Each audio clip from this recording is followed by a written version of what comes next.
కార్యక్రమాన్ని ముగిస్తాం. భగవద్ రామానుజ తిరువడిగల శరణం. జై సకల కళాకారులు సత్యం. ఇప్పుడు మనల్ని ఎవరైనా నమ్ముకున్నారనుకోండి, వాళ్ళకి మనం మన పరిధిలో ఎంతోకొంత న్యాయం చేయాలని మనం ఆశిస్తాం. ఈ సంఘాలు ఎట్లా తయారైంది అంటే, ఏదో సంఘం సభ్యత్వం కట్టండి, అది చేస్తాం ఇది చేస్తాం ఉంటారు, ఆ తర్వాత మళ్ళీ అడ్రస్ ఉండదు.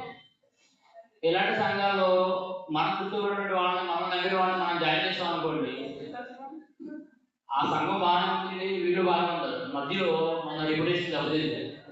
కాబట్టి ఒక సంఘంలో మనం జాయిన్ అవుతున్నాం అంటే ఆ సంఘం పూర్వపరాలు పూర్తిగా మనం పరిశీలించిన తర్వాతే ఎవరికైనా సరే మనం సిఫార్సు చేయాల్సి ఉంటుంది. ఈ సకల కళాకారుల సంక్షేమ సంఘం ముందుగా ఏలూరుకు మాత్రమే పరిమితమై ఉండేది.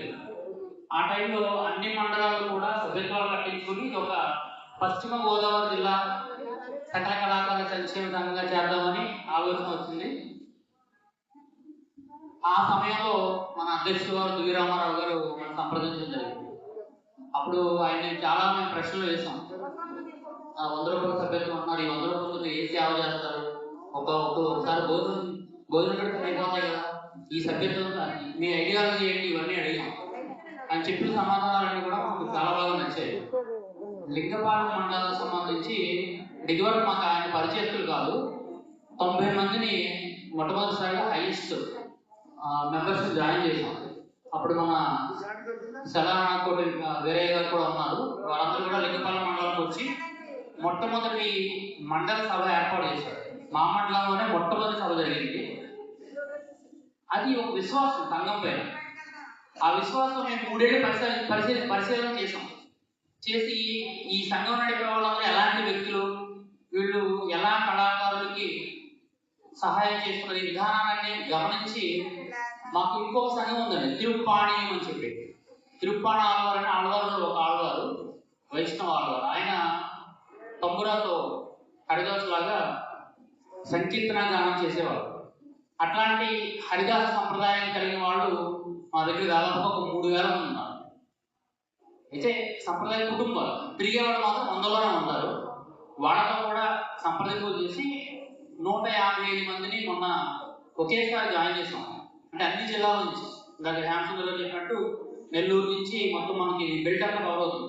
ఒక వైజాగ్, తూర్పుగోదావరి తప్ప అన్ని జిల్లాలు కవర్ అయ్యాయి. 150 మంది ఈ సమ్మర్లో సభ్యత్వం కడతారు.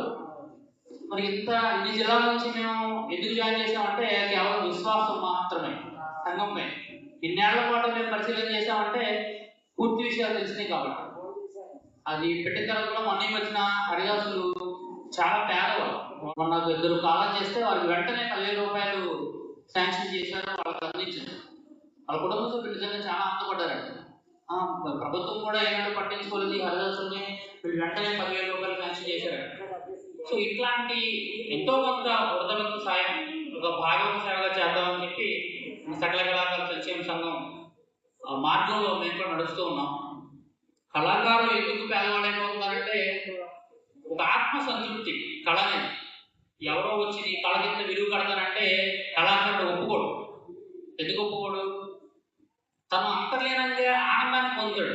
ఒక పాట పాడాలనుకోండి, ఎన్నో 100 సార్లు సాధన చేసినా తనకు విసుగు రాదు, దాంట్లో ఆనందాన్ని పొందాడు. ఒక నృత్యం ప్రదర్శన చేయాలి, మన ముందు ఒక ప్రదర్శన జరిగిందంటే దాని వెనకాల కొన్ని రోజుల నెలల సాధన ఉంటుంది. ఇదంతా కూడా తన ఆనందం. ఎదుటివాడు ఏదో మనకు విలువ కట్టాలని ఆశించరు.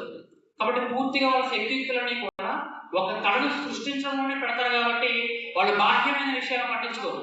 అప్పుడేమవుతుంది, ఆర్థికంగా వాళ్ళు వెనుకబడిపోతారు.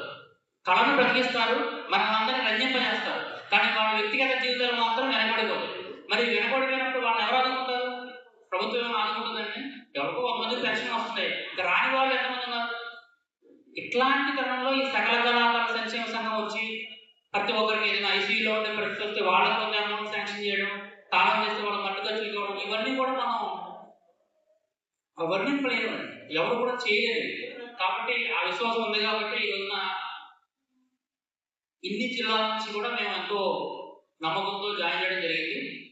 ఈ మా ప్రయాణం ఇంకా కొన్ని దశాబ్దాల పాటు కొనసాగాలని భగవంతుని ప్రార్థించి జై శ్రీమన్నారాయణ.